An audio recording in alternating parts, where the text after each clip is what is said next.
I don't know what goes into paying hush money to a porn star to secure silence over some type of alleged affair. I can't speak to that. Politicians love not to speak to something they're speaking about. They do it all the time. In that case was Florida Governor Ron DeSantis on Donald Trump's hush money scandal said during the Republican primary. Now, things have been patched up and might even be so patched up that Governor DeSantis is in the mix should, very important word, should Pete Hegseth withdraw as President-elect Trump's pick for Secretary of Defense. One of the questions looming over that is, can Trump's inner circle move on from some of the friction between Trump and DeSantis? Here to discuss that and many other things, Mariel Sáez. She is the Executive Vice President at the Political Consulting and Public Affairs group known as SKDK, very powerful here in Washington. She's also former White House Director of Broadcast Media. And Erin, Perrine, strategist at the political consulting firm Axiom Strategies, former communications director for the pro-DeSantis super PAC Never Back Down. So, Erin, let me start with you, who joins us via Zoom. Your thoughts on Governor DeSantis, where he is, where he might be, and how he should navigate the future? Ultimately, it's going to be up to Donald Trump whether he remains with Pete Hegseth, which all indications are at this point he will. If we begin to delve into the hypothetical about possibly Governor Ron DeSantis, given the reporting, it's really going to be up to Governor DeSantis. He still has 2 years left in his term as governor. He will be term limited, so there is an opportunity to consider what would be next for him.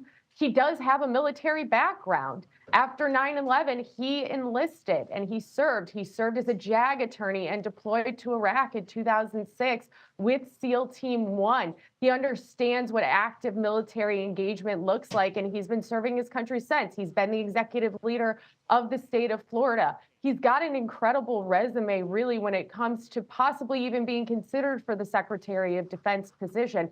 But at this point, it's all hypothetical because, as of right now, Donald Trump's standing by Pete Hegseth. Sure, I agree with everything you just said. But just to add to that, Erin, if the Governor DeSantis, as he inevitably would, calculates his political future, standing behind the podium at the Pentagon on a regular basis would considerably jet fuel and propel any ambitions he might have in 2028.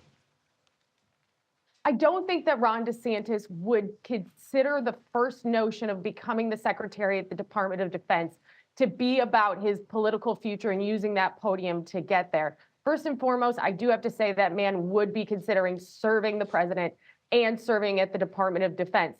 It's true, though, it would be some level of political calculus for any individual who wants to go and maybe run for president again, and he is term limited. So this is something that could absolutely keep him in the national conversation. And obviously, geopolitics is going to be a major portion of what is going on in the first Trump term, good Lord, the second portion of the Trump term, the second time around.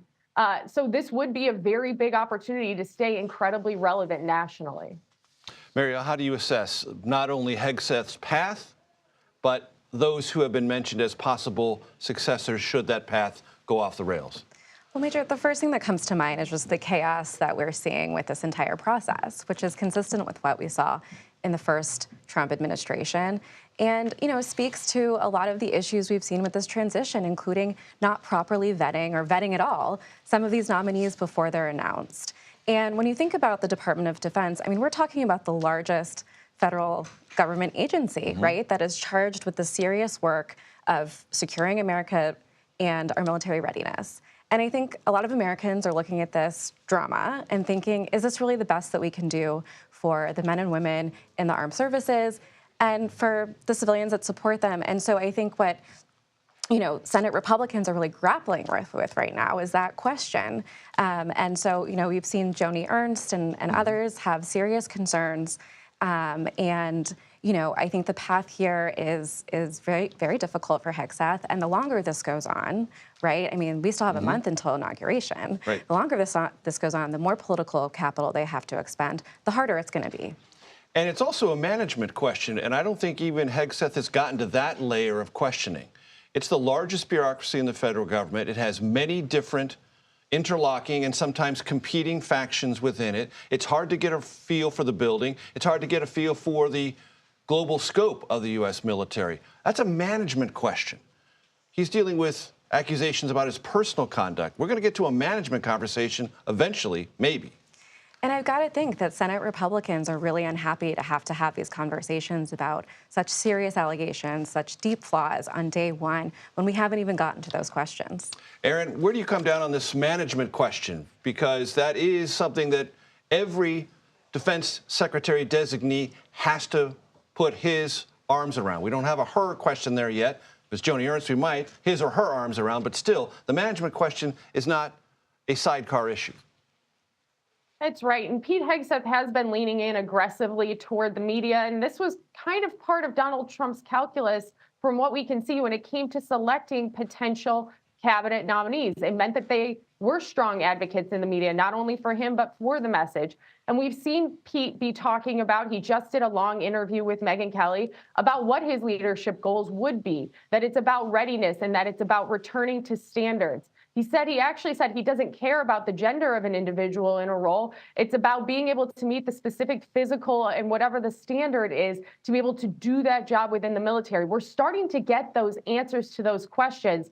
It's just getting muddled up in the news, which is the bigger question right now as Pete begins these conversations on the Hill about his background and whether or not senators think he's the right fit for this DOD position. Erin, Perrine, Mariel, Sáez, thank you so very much. It's great to have you with us.